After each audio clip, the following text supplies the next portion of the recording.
너희들 결혼 준비는 잘 되어 가고 있니? 요즘 통 소식이 없어서 걱정이네. 처음부터 결혼 준비는 우리가 알아서 한다고 했잖아. 너무 걱정하지 마. 그래도 하나밖에 없는 아들이 장가 가는데 어떻게 우리가 아무 걱정이 없을 수가 있니? 지금까지 키워주고 대학까지 공부만 할 수 있게 뒷바라지 해줬잖아. 이 정도만 해도 감사한 일이라니까? 엄마 아빠 노후 준비도 해야 하는데 괜히 부담드리고 싶지 않아서 그래. 나 모아놓은 돈도 많이 있어서 전세 구하는 정도는 큰 문제도 안 될 것 같아. 그러지 말고 너 모아놓은 돈 얼마나 있니? 어제 아빠랑 이야기를 좀 해봤는데 너가 전세 구할 돈에 우리가 모자란 돈을 보태주면 25평 아파트 정도는 살 수 있지 않을까? 솔직히 내가 모아놓은 돈이 그렇게 많지는 않아. 주식이랑 다 팔면 2억 정도 있을 것 같은데. 그럼 우리가 2억을 보태줄게. 아까 아빠랑 낮에 부동산 좀 다녀왔는데 25평짜리면 5억이 안 되더라. 모자란 돈은 대출 조금 받으면 되니까 너희들이 아예 집을 사고 시작했으면 좋겠어. 그렇게까지 큰 돈 해줄 필요 없어. 엄마 아빠 노후도 생각해야지. 우리는 그 정도로 큰 문제 안 돼. 엄마 아빠가 살아보니까 집이 있고 없고가 정말 중요하더라. 2년 살고 집주인이 나가라고 하면 얼마나 서러운데. 그건 그렇긴 하지. 그래도 그렇게 큰 돈은 부담스러워서. 부모 자식 간에 부담스러울 게 뭐가 있어? 거절하는 것도 한두 번이어야지. 자꾸 그러면 예의가 아닌 거야. 아빠랑 이야기 다 끝내놨으니까 주말에 같이 부동산에 한번 가보자. 금매로 나온 건 4억 5천짜리도 있더라고. 알겠어. 고마워요. 너무 무리하진 않아도 되는데. 결혼할 때 부모님 도움 없이 제 힘으로 신혼집을 구할 생각이었습니다. 하지만 부모님께서 흔쾌히 먼저 도와주겠다고 말씀하셨고 집 구하는 비용으로 2억을 마련해 주셨어요. 저희 부모님이 평생 열심히 사셨고 나름 재산도 모아놓으셨지만 두 분 은퇴하시면 노후 생활도 생각해야 하는데 2억이라는 돈이 결코 적지 않았습니다. 저는 사실 전세에서 시작해도 된다고 생각했는데 부모님께서 끝까지 거절하지 말라며 돈을 보태주시더라고요. 자기야, 우리 신혼집 있잖아. 생각 좀 해봤어? 나는 굳이 비싼 아파트 안 가도 돼. 빌라에서 전세로 시작해도 괜찮을 것 같더라고. 저번에 보니까 요즘 빌라도 깔끔하게 잘 지었더라. 그게 말이지, 우리 그냥 아파트를 사버릴까? 아파트? 아파트를 사면 나야 좋긴 한데 돈이 너무 많이 필요하잖아. 대출을 처음부터 많이 받으면 조금 힘들어지지 않겠어? 지난주에 부모님이랑 같이 부동산을 좀 돌아다녔는데 아빠가 2억을 지원해 주시겠대. 괜히 전세 들어가지 말고 집을 사는 게 어떻겠냐고 하시더라. 2억이나? 아버님께서? 일단 감사하긴 한데 너무 큰 돈을 주시는 거 아니야? 처음에도 이야기했지만 우리 집은 결혼할 때 뭔가 보태줄 상황이 못 되는데. 괜찮아. 그런 건 신경 쓸 필요 없어. 우리 부모님도 다 알고 계시고 상관없다고 하셨으니까. 그냥 우리가 전세로 시작하는 것보다는 집을 갖고 시작하면 훨씬 나을 것 같다고 생각해서 해주신다고 한 거야. 나야 집을 해주신다고 하면 감사한 일이긴 한데 혼수도 더 많이 해가야 할 것 같고 여러모로 부담이 많이 되는 것도 사실이야. 우리 집이 안 그래도 형편이 많이 기울어 있는데. 그런 거 아니라니까? 부담스럽게 생각 안 해도 돼. 혼수도 원래 우리가 하기로 했던 만큼만 하자. 살면서 필요한 건 하나씩 채워가도 되니까. 나 진짜 결혼 잘하는 것 같아. 오빠한테도 잘하고 아버님 어머님께도 잘할게. 됐네요. 우리 싸우지 말고 행복하게 살자. 그렇게 저희는 부모님 도움으로 결혼할 때 아파트를 살 수 있었고 실제 필요한 돈은 2억 5천 조금 넘었는데 전액을 부모님께서 지원해 주셨어요. 대출 없이 집을 갖고 시작한다는 건 실제로 엄청난 이득이더라고요.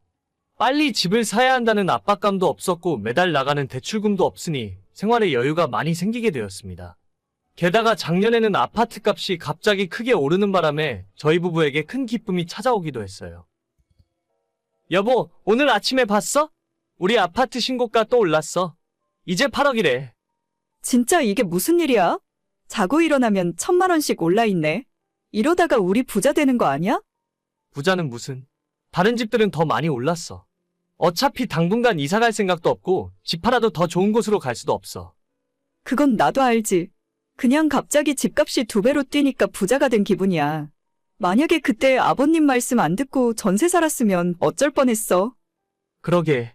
진짜 그때 집 안 샀으면 이 동네에서 쫓겨났겠다. 그렇게 생각하니까 갑자기 무서워지네. 당신이 아버님 어머님한테 잘해. 자주 찾아뵙고 식사도 하고 용돈도 드리고. 우리가 이 정도 먹고 사는 건 전부 시부모님 덕분이니까. 알겠어. 그럼 이번 주말에 갈비나 한번 사드려야겠다.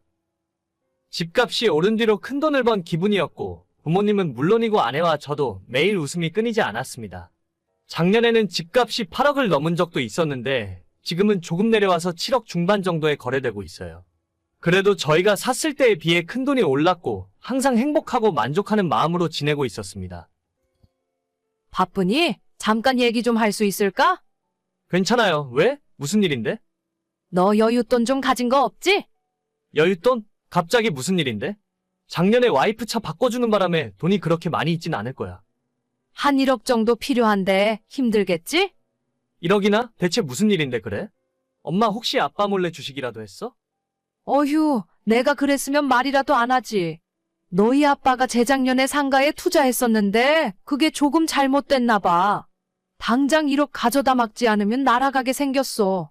그거 사느라고 집담보로 대출까지 받았는데 골치 아프게 됐네. 일단 은행에 먼저 가서 한번 물어볼게.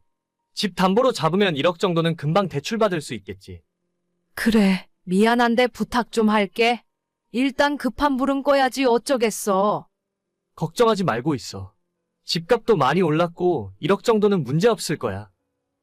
부모님이 노후 대비용으로 상가를 하나 구입해놨었는데 거기에서 장사를 하고 있던 세입자와 계약 문제가 생기고 말았습니다.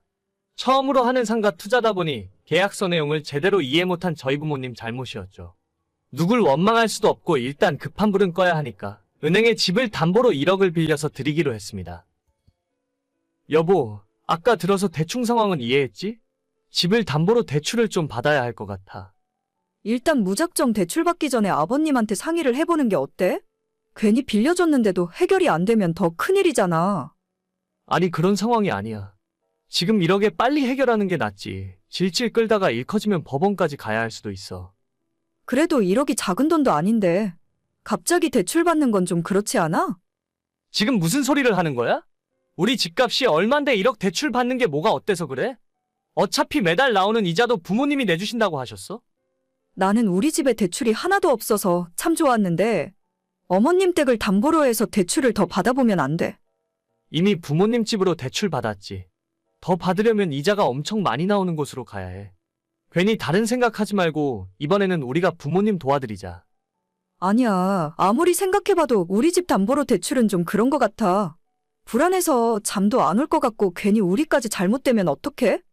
지금 집값이 얼마나 올랐는데 겨우 1억 때문에 잘못될 일이 뭐가 있어? 우리 결혼할 때 2억 5천 지원해 주셨는데 그 돈을 못 빌려드려? 이자가 조금 더 나오더라도 시부모님이 해결하시는 게 맞는 것 같아. 괜히 대출 받았다가 나중에 잘못되면 가족끼리 사이도 멀어진다니까? 내가 돈 때문에 이런 소리를 하는 게 아니야. 그럼 뭔데? 그냥 솔직하게 이야기해.